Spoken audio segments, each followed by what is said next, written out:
Obasanjo has met northern leaders to see if they can back a younger candidate, Peter Obi. No, that's who said it. No. In a recent interview on News Central TV, political affairs analyst Simeon Nna spoke on early coalition building efforts ahead of the 2027 general elections, focusing on the strategic maneuvers of influential political figures and their potential impact on the opposition landscape. During the interview, Nna said that Obasanjo has met northern leaders to see if they can back a younger candidate, which is Peter Obi. He used the statement to highlight former Olusegun Obasanjo's active engagement with regional leaders in exploring support for Peter Obi as part of broader attempts to reshape opposition strategy ahead of the elections. Nna explained that the meeting underscores a deliberate effort to bridge regional divides and consolidate support for younger political leadership, positioning Obi as a viable alternative in the political landscape traditionally dominated by senior figures. According to him, such negotiations are critical in Nigeria, where endorsements from influential regional leaders can significantly sway voter sentiment and impact coalition building.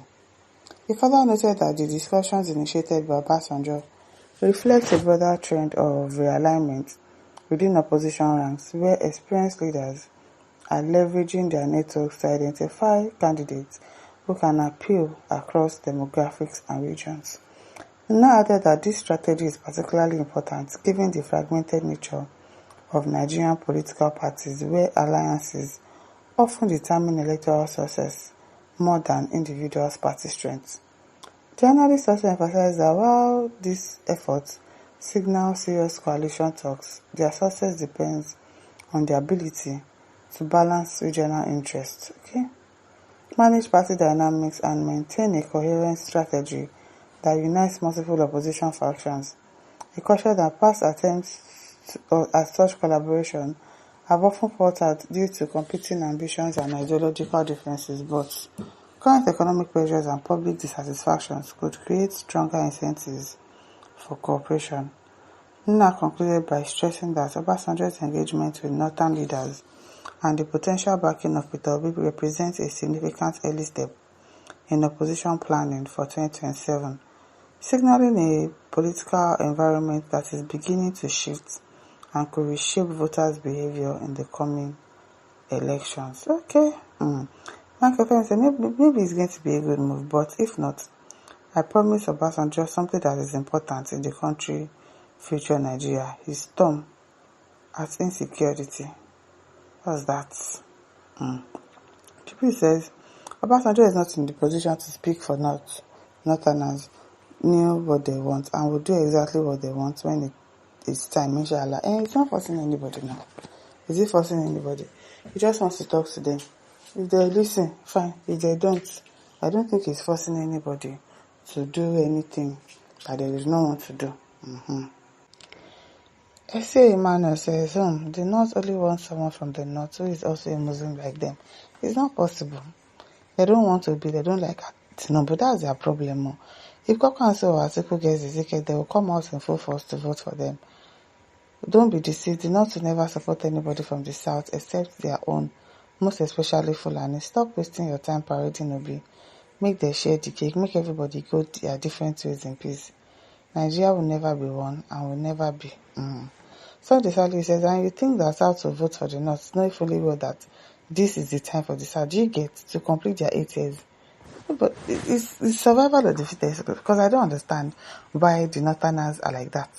You put it your 8 years complete. Why don't you want other people to also do their 8 years complete?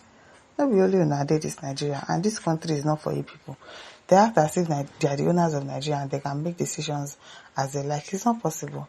This particular one, if Peter Obi is not going to be the candidate, then probably Tinubu should just continue and finish his 8 years if they are not going to agree for a southern president instead of a north. It's not possible that we have a northern president.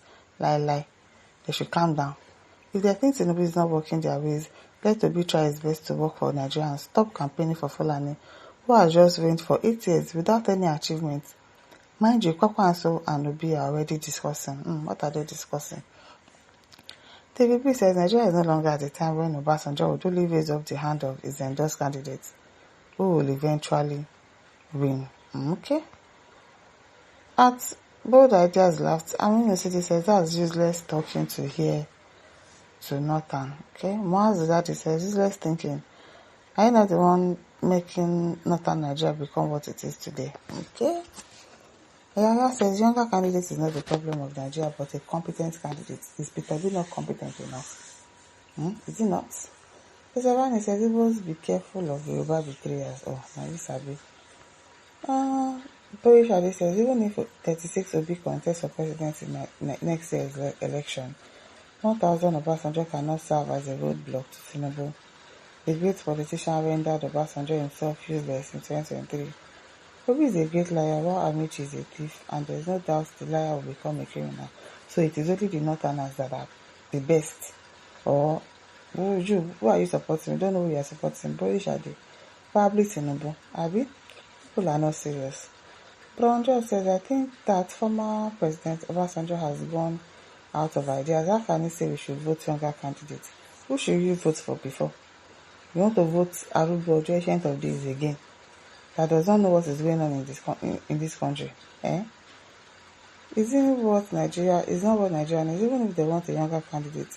Between Obi and Amici, who is more younger? That means Obasanjo is not sincere to Nigeria. These are the people that destroyed this country. We don't need them again. Are you sabi? Yakubu says Tinubu will beat any other candidate because he's more organized and confident than the rest. He's more organized. Maybe they want to rig the election. Let us have free and fair election. All this talk. Let them allow us have free and fair election. Let's see if he's more organized or he's more confident. Michael Peter says, may God Almighty help. Jaffe says, I don't think he can easily win 2027 election, even with rigging, if he doesn't have the North on his side. He said, that's a smart move. I wish people can hear this. He already has the South himself, Lagos and Abuja inclusive. He only needs to hold the Northerners. The power of the presidency is determined by the Northerners. They determine who ascends the throne. Any candidate, the majority of the North and their political heavyweight support becomes the president. One of the reasons El-Rufai is being fought. He's one of the Northerners heavyweights. Jagaban is a very strong political man, but the North feels betrayed now. So without the North, we can't have a candidate of our choice. Now, Another said, my advice for OBJ is to be careful. Don't ever support any presidential candidate. What you should do now is to prefer solution. Activate an alternative economic agenda for a new Nigeria. But reactive, meaningful seminars and workshops. Your mark will not be forgotten. Okay. Now, don't forget to like, to share, to subscribe. Thank you for listening. See you some other time. Bye.